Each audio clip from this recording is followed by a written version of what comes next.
അള്ളാഹുവിന്റെ വിധിവിലക്കുകൾ പാലിച്ച് തഖ്വയുള്ള മുത്തഖികളായി മുവഹ്ഹിദുകളായി മുഹ്സിനീങ്ങളായി ജീവിക്കണമെന്ന് സ്വന്തത്തോടെ അതുപോലെ ഓരോരുത്തരോടും ഉപദേശിക്കുകയാണ്, വസിയ്യത്ത് ചെയ്യുകയാണ്. സഹോദരങ്ങളെ, പ്രധാന സ്ഥാനത്തിലൂടെ ആത്മീയ ചൈതന്യം നേടിയെടുത്ത നമ്മൾ സന്തോഷിക്കാൻ അള്ളാഹു നമുക്ക് നൽകിയ മഹത്തായ ഒരു അനുഗ്രഹത്തിൻ്റെ സുദിനത്തിലാണ് ഞാനും നിങ്ങളും സന്നിഹിതരായിരിക്കുന്നത്. വിശ്വാസിയുടെ മനസ്സിൽ കുളിർമഴയായി ഈദ് സമാഗതമായിരിക്കുകയാണ്.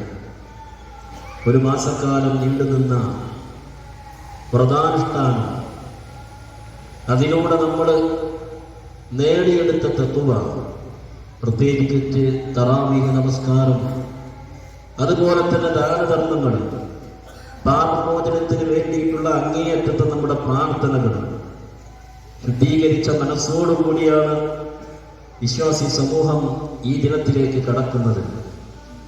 ഈദ് എന്നാൽ മടക്കം എന്നാണ് അർത്ഥം. അഥവാ അല്ലാഹുവിലേക്ക് വിനയപ്പെട്ടുകൊണ്ട് തിരിച്ചു പോകുന്നതിനെയാണ് ഈദ് എന്ന് പറയുന്നത്. സ്വന്തത്തെ ആത്മവിചാരണ നടത്തിക്കൊണ്ട് കണ്ണീരോടെയുള്ള പ്രാർത്ഥനയുമായി ദാനധർമ്മങ്ങളിലൂടെ സഹോദരങ്ങളെ നമ്മൾ ആ ദിനരാത്രങ്ങൾ കഴിച്ചു കൂട്ടിയിരുന്നു.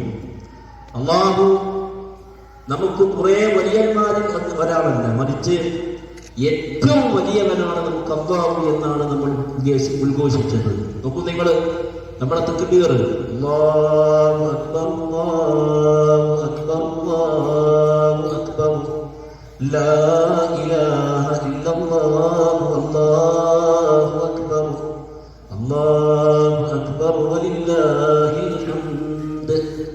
ഈ ഒരു തക്ബീറിലൂടെ നമ്മൾ അല്ലാഹുവിന്റെ മഹത്വത്തെയും അവന്റെ ഉന്നതിയെയും ഒക്കെ വാഴ്ത്തുകയാണ്. നാം അനുഷ്ഠിച്ച നോമ്പും നിർവഹിച്ച നമസ്കാരവും ഖുർആൻ പാരായണവും ഇഅ്തികാഫും പൂർണ്ണ അർത്ഥത്തിൽ അത് സ്വീകരിക്കണമെങ്കിൽ സഹോദരങ്ങളെ, ആത്മാർത്ഥമായ ഇനി അങ്ങോട്ടുള്ള പ്രാർത്ഥനകളാണ് നമുക്ക് കൈമുതലാക്കേണ്ടത്. പ്രാർത്ഥനകൾ നിർത്താൻ ഒരു സത്യവിശ്വാസിക്ക് സമയമായിട്ടില്ല. ഒരു മാസക്കാലം നാം നിർവഹിച്ച നമ്മുടെ ആരാധനാ കർമ്മങ്ങൾ അത് സ്വീകരിക്കുവാൻ വേണ്ടി ഇനി അങ്ങോട്ട് നിരന്തരമായി കൊണ്ട് നമ്മൾ അല്ലാഹുവിനോട് പ്രാർത്ഥിക്കേണ്ടതുണ്ട്. നമ്മുടെ ആദർശ പിതാവായ ഇബ്രാഹിം അലൈഹിസ്സലാത്തു വസ്സലാം, അദ്ദേഹത്തിന്റെ ചരിത്രം ഖുർആൻ പറയുന്നിടത്ത് കാണാം. അവിടുത്തെ മകൻ ഇബ്രാഹിം അലൈഹിസ്സലാത്തു വസ്സലാം കഅബ പടുത്തുയർത്തിയതിനു ശേഷം അവർ അല്ലാഹുവിനോട് പ്രാർത്ഥിക്കുന്ന രംഗത്തെ കുറിച്ച് പറയുന്നുണ്ട്. റബ്ബനാ തഖബ്ബൽ മിന്നാ, അല്ലാഹുവേ ഞങ്ങളിൽ നിന്ന് ഇത് നീ സ്വീകരിക്കണേ. സഹോദരങ്ങളെ, ഇത് കേവലം ഒരു ആഘോഷമല്ല, റമദാൻ എന്ന അനുഗ്രഹത്തിനുള്ള നന്ദിയായിരിക്കണം ഈ ആഘോഷത്തിൽ നമുക്കുണ്ടാകേണ്ടത്.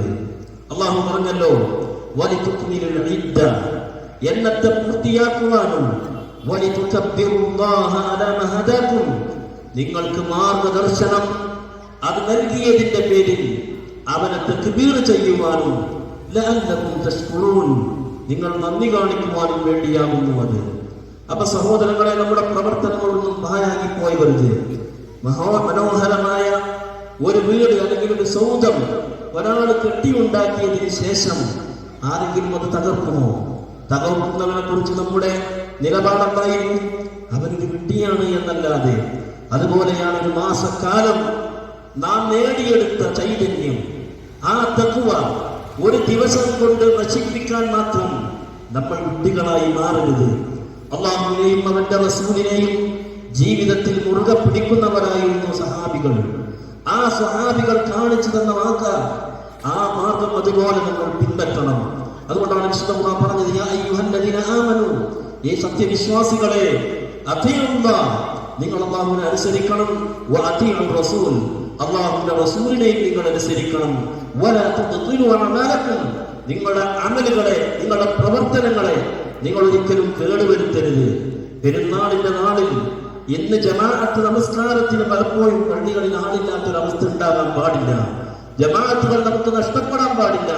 റമദാനിൽ എങ്ങനെയായിരുന്നോ നമ്മൾ പള്ളിയിലേക്ക് ജമാഅത്തിനെത്തിയത്, അതുപോലെ ജമാഅത്തിന് ഇനി അങ്ങോട്ട് നമ്മൾ ഉണ്ടാകണം. അതുപോലെ തന്നെ സംഗീതം, അതുപോലെ ഹറാമായ മറ്റു മാർഗങ്ങൾ അവയിൽ നിന്നും നമ്മൾ ഈ സമയത്തും ഇനി അങ്ങോട്ടുള്ള സമയങ്ങളിലും വിട്ടുനിൽക്കാൻ തയ്യാറാകണം. ആഘോഷവേളകൾ പ്രാർത്ഥനയുടെ സന്ദർഭം കൂടിയായി നമ്മൾ മാറ്റേണ്ടതുണ്ട്. അതുപോലെ തന്നെ മക്കളുടെ കാര്യത്തിൽ സഹോദരങ്ങള്, എന്റെ ഉമ്മമാര് പ്രത്യേകിച്ചും ശ്രദ്ധ കാണിക്കണം. അങ്ങനെയുള്ള ഒരു കാലഘട്ടത്തിലൂടെയാണ് ഞാനും നിങ്ങളും നീങ്ങിക്കൊണ്ടിരിക്കുന്നത്. അതുപോലെ മാതാപിതാക്കള്, ബന്ധുക്കള്, നമ്മുടെ അയൽവാസികള്, അതോടൊപ്പം തന്നെ നാം ഒരിക്കലും വിസ്മരിക്കാത്ത നമ്മുടെ ഫലസ്തീനിലെ മക്കള്, സഹോദരങ്ങൾ, അവരൊക്കെ നമ്മുടെ പ്രാർത്ഥനയ്ക്ക് കാതോർക്കുകയാണ്. മർദ്ദിതർക്ക് വേണ്ടി ആത്മാർത്ഥമായ പ്രാർത്ഥനകൾ സഹോദരങ്ങളെ, സഹോദരിമാരെ നമ്മളിൽ നിന്നുണ്ടാകണം. അറ്റുപോയ ബന്ധങ്ങൾ അത് കൂട്ടിയെടുക്കണം.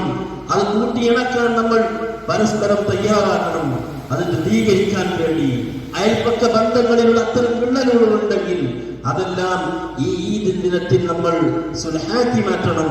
എല്ലാവരും പരസ്പരം സ്നേഹിച്ചും അറിഞ്ഞും ജീവിക്കണം. പ്രായം ചെന്നവരെ നമ്മൾ ബഹുമാനിക്കണം. അശരണരെയും അതുപോലെ തന്നെ അവശരെയും നമ്മൾ പ്രത്യേകം പരിഗണിക്കണം. ഖുർആനിന്റെ പ്രസക്തി വർദ്ധിച്ച ഒരു കാലഘട്ടത്തിലാണ് ഞാനും നിങ്ങളും ജീവിക്കുന്നത്.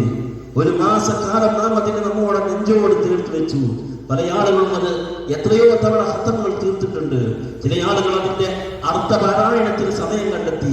മറ്റു ചില ആളുകൾ അത് ഹിഫ്ളാക്കിയിട്ടുണ്ട്. ഇനിയും റമദാൻ കഴിഞ്ഞാലും നമ്മുടെ ജീവിതത്തിൽ അത് ഉണ്ടാകണം. ഖുർആൻ നമുക്ക് പരലോകത്ത് അത് ശഫാഅത്തായി വരണം. കാരണം അല്ലാഹുവിന്റെ റസൂൽ പറഞ്ഞല്ലോ, വൽ ഖുർആൻ ഹുജ്ജത്തുൻ ലക ഔ അലൈക. പരലോകത്ത് ഖുർആൻ നിനക്ക് ഒന്നെങ്കിൽ അനുകൂലം അല്ലെങ്കിൽ പ്രതികൂലമായ തെളിവാകുന്നു എന്ന്. വിശാലമായ കൂട്ടായ്മകളിലൂടെ സഹോദരങ്ങളെ, സംവാദങ്ങളിലൂടെ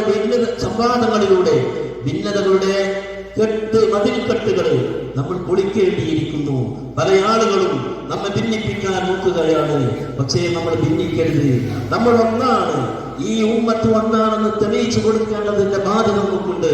പ്രത്യേകിച്ച് നമ്മെ ഭിന്നിക്കാൻ നോക്കുന്ന ഫാസിസ്റ്റ് ശക്തികൾ അവർ ഈ രാജ്യത്ത് നമ്മുടെ ന്യൂനപക്ഷങ്ങളെ അതുപോലെ തന്നെ മറ്റുള്ളവരെയും തമ്മിലെടുപ്പിക്കാൻ വേണ്ടി ആവുന്നതെല്ലാം ചെയ്യുന്നുണ്ട്. അതിൽ നമ്മൾ ജാഗ്രത വഹിക്കണം. ഒരു മാസം നാം നേടിയെടുത്ത തഖ്വ അത് കൈവിടാതെ നമ്മൾ ചേർത്ത് പിടിച്ചാൽ ഏത് പ്രതിസന്ധിയെയും നമുക്ക് നേരിടാൻ സാധിക്കും. അതുകൊണ്ട് സഹോദരങ്ങളെ, നാം ഒറ്റ സമൂഹമാണ്, ഒരേ മനസ്സിന്റെ ഉടമകളാണ് എന്നുള്ള കൃത്യമായ ബോധം നമുക്കുണ്ടാകണം.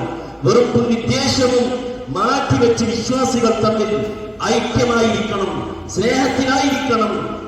അങ്ങനെയുള്ള ഒരു വളർന്ന ഒരു തലമുറയെ നമ്മൾ സൃഷ്ടിക്കാൻ നമ്മൾ തയ്യാറാകണം. പ്രവാചകൻ സല്ലല്ലാഹു അലൈഹി വസല്ലമയുടെ പ്രവചനങ്ങൾ പുലരുന്ന കാലത്താണ് നാം ഉള്ളത്. കാരണം നാലുപാടിൽ നിന്നും നമ്മെ ആക്രമിക്കാൻ ആളുകൾ വന്നുകൊണ്ടിരിക്കുകയാണ്. ശത്രുക്കൾ നമുക്ക് പിന്നാലെ കൂടിയിരിക്കുകയാണ്. തിന്മകളെ വെള്ളപൂശുന്ന ഒരു സമൂഹം, അതിനെ എതിർക്കുന്നവരെ പിന്തിരിപ്പന്മാരാണെന്ന് പറയുന്ന ആളുകൾ, ഈ സന്ദേശം കൈമാറുന്നവരെ വളരെയധികം മോശമായി ചിത്രീകരിക്കുന്ന ആളുകൾ, ഈ നിമിഷത്തിൽ അല്ലാഹുവിലേക്ക് നമ്മൾ ആത്മാർത്ഥമായി ഖേദിച്ചു മടങ്ങണം. അല്ലാഹുവിലേക്ക് നിറകണ്ണുകളോടെ നമ്മുടെ പാപങ്ങൾ തേകിക്കളയാൻ നമ്മൾ തയ്യാറാകണം. ആഘോഷവേളകളിലും നമ്മൾ അടിസ്ഥാനം മറക്കുന്നവരായി ജീവിക്കരുത്. നോമ്പ് നിർബന്ധമാക്കിയതിനു ശേഷം പറഞ്ഞ തൊട്ടടുത്ത ആയത്തിൽ അല്ലാഹു അക്കാര്യം നമ്മെ ഓർമ്മിപ്പിക്കുകയാണ്. നബിയെ, എന്റെ അടിയാന്മാർ എന്നെ പറ്റി താങ്കളോട് ചോദിക്കുകയാണെങ്കിൽ പറഞ്ഞു കൊടുക്കണം, ഞാൻ അവർക്ക് ഏറ്റവും സമീപസ്ഥനാണെന്ന് പ്രവാചകരെ നീ പറഞ്ഞു കൊടുക്കണം.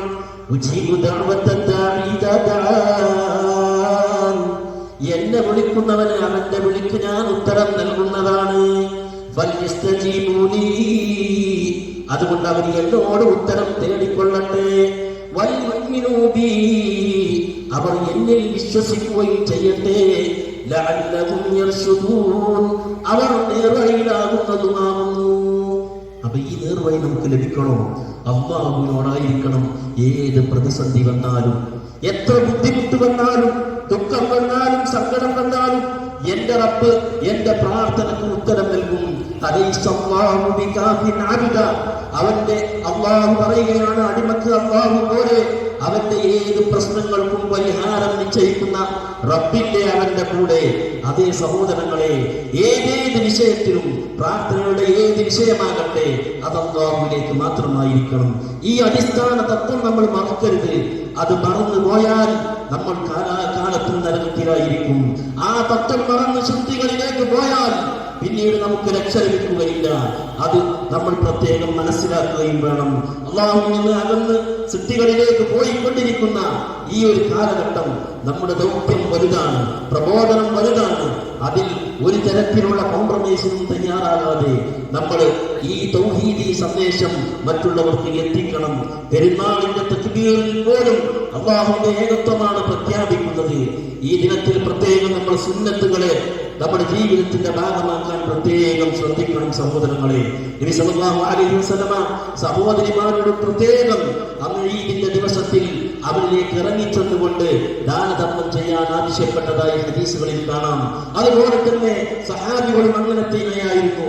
ഈ ദിവസത്തിൽ അഥവാ ഈദുൽ ഫിത്റിന്റെ ഈ ദിവസം ദാനധർമ്മത്തിന് ഏറ്റവും കൂലി ലഭിക്കുന്ന ഒരു ദിവസമായിട്ടാണ് റസൂലുള്ളാഹി സ്വല്ലല്ലാഹു അലൈഹി വസല്ലമ പഠിപ്പിച്ചത്. അത് പ്രത്യേകം മറക്കണം, അത് പ്രത്യേകം നിങ്ങൾ ചിന്തിക്കണം. അതുപോലെ തന്നെ കുട്ടികൾക്കും മുതിർന്നവർക്കും അവരോടുള്ള അനുകമ്പ ഈ സമയത്ത് നമ്മൾ എന്ത് ചെയ്യണം? പ്രത്യേകം അവർക്ക് വകവെച്ചു കൊടുക്കണം, സമ്മാനങ്ങളുമായി കൊണ്ട്. അതുപോലെ തന്നെ വലിയവരോട് വളരെ ബഹുമാനത്തോടു കൂടി പെരുമാറി അവരുടെ കാര്യങ്ങൾ പരിഗണിച്ചുകൊണ്ടായിരിക്കണം ഈ ദിവസം നമ്മിൽ നിന്നും കടന്നു പോകേണ്ടത്. മുസല്ലയിലേക്ക് വരുന്നതും അതുപോലെ തന്നെ പോകുന്നതും വ്യത്യസ്തമായ വഴികൾ നമ്മൾ തെരഞ്ഞെടുക്കണം. പരസ്പരം കാണുമ്പോൾ ആശംസകൾ കൈമാറാൻ നമ്മൾ തയ്യാറാകണം. എന്ന് പറഞ്ഞ് ഇത് സഹാബികളുടെ പതിവായിരുന്നു. അതിനെ ഏറ്റക്കുറച്ചുകൾ നടത്തിക്കൊണ്ട് ആരെങ്കിലും പറഞ്ഞാൽ അത് തെറ്റാണെന്നല്ല, മറിച്ച് അതെങ്കിലും പറഞ്ഞ് പരസ്പരം ആശ്ലേഷിക്കുകയും അതുപോലെ തന്നെ സന്ദേശം, ഈദിന്റെ സന്ദേശങ്ങൾ കൈമാറുകയും വേണം. അതുപോലെ തന്നെ സഹോദരങ്ങളെ, എത്രയോ ആളുകളുണ്ട് കഴിഞ്ഞ റമദാനിൽ നമ്മോട് കൂടെ ഉണ്ടായിരുന്ന പല ആളുകളും ഇന്ന് നമ്മുടെ കൂടെയില്ല എന്ന് നമ്മൾ മനസ്സിലാക്കണം.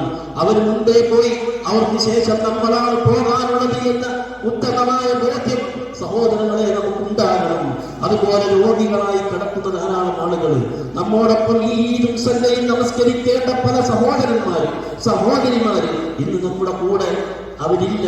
അവർ വീടുകളിൽ അവരുടെ ബെഡുകളിൽ വിശ്രമിക്കുകയാണ്. അല്ലാഹുവേ, അവർക്ക് ശിഫ നൽകി നീ അനുഗ്രഹിക്കണേ റഹ്മാനേ. അല്ലാഹുവേ, ഞങ്ങളിൽ വന്നുപോയിട്ടുള്ള തെറ്റുകൾ, കുറ്റങ്ങൾ നീ ഞങ്ങൾക്ക് പുറത്തു മാപ്പാക്കി തരണേ റഹ്മാനേ. അല്ലാഹുവേ, രോഗം കൊണ്ട് ബുദ്ധിമുട്ടുന്ന സഹോദരന്മാർ